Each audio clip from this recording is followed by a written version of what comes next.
Welcome to the Ask Faleskini podcast.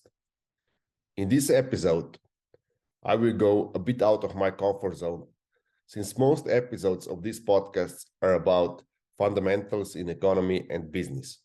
This episode is a direct consequence of my neuroscience and behaviorist economic researches. During my coaching practice, I've recently discovered that most of my clients are super positive about the future development of their business, but really frustrated with the current state of affairs. I identify this frustration with the current state of affairs as the single biggest obstacle to their success.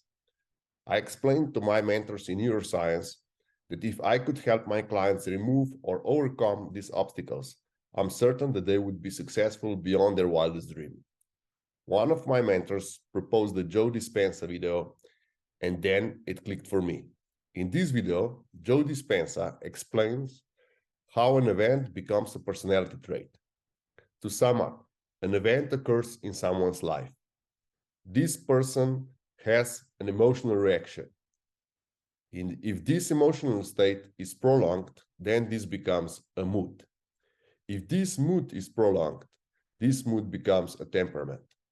If this temperament is prolonged, it becomes a personality trait. So, if this person considers an event positive, his emotional reaction is a positive emotion.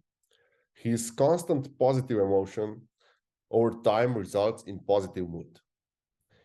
His positive mood over time develops in personality trait. However, the same process goes also into other less favorable direction. If this same person considers this same event negative, his emotional reaction is a negative emotion. His constant negative emotion over time results in negative mood. His negative moods over time developed into negative personality traits. So, how do we identify these patterns in business or personal finance? My coaching clients often complain about invoices that don't get paid on time. Let's check first the negative cycle in finance. A typical event is when a big, significant, or important buyer delays payment. This directly influences liquidity in the whole company. This is a huge stress for managers. There are two possible reactions. First one is extremely negative. Management start pushing on a buyer to pay with phone calls, threatening with delayed payment charges, and similar. This reaction then develops into being moody with this buyer. This moodiness then escalates into negative temper towards all buyers. And this becomes a personality trait of managers, and it's often transferred to salesperson. So if this is the case, then it becomes also something that company becomes known for. This inevitably results in a lower sales in the future. Second reaction is positive. It's a friendly reaction. Management organizes additional liquidity with the bank and offer buyers that are in delay discounts for timely or even higher discounts for early payments. Discounts for timely and early payments become a mood or even negotiating tactics in the company. The discount policy is then transferred to other buyers. It becomes part of the temperament of the managers and salespeople.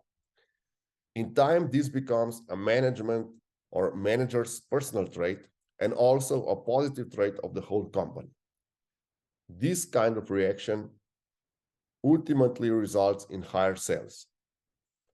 Another event that beats a lot of my clients down is when potential buyers complain that the price of the product is too high.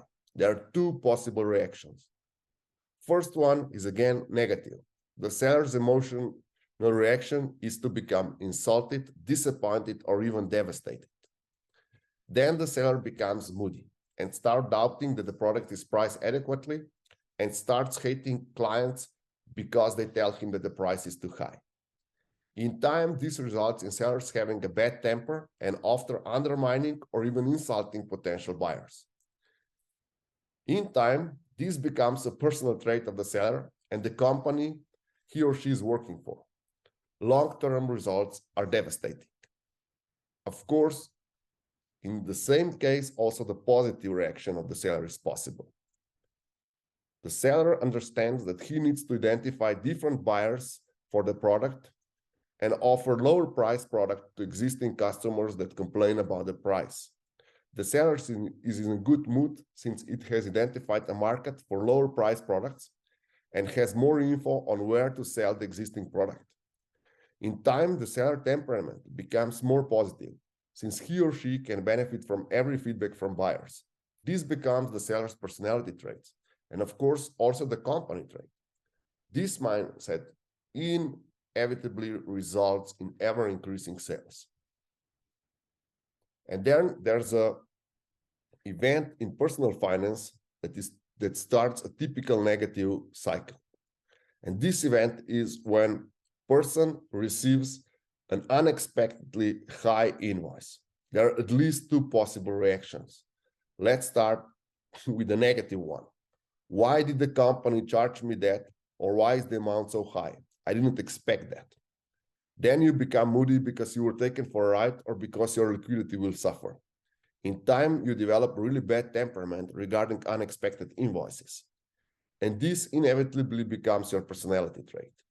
Second reaction is, oh, I didn't expect this invoice at all, or I didn't expect this invoice to be that high. But even if I cannot pay it immediately, I should be able to pay it eventually. So you get into good mood since you're able to pay even unexpected sums of money. You develop a positive temperament because you're confident that you will be able to pay whatever invoices there is to be paid. And this develops into positive personal traits that attracts money. To sum up, your financial success is directly linked to your emotional response to events occurring in your business or personal life. The more you control your emotional response, the more you control your financial success. If you or your company has an issue that you would like to resolve, and you would like me to help you identify or even resolve an issue, I've included the link where you can book my time in the description below.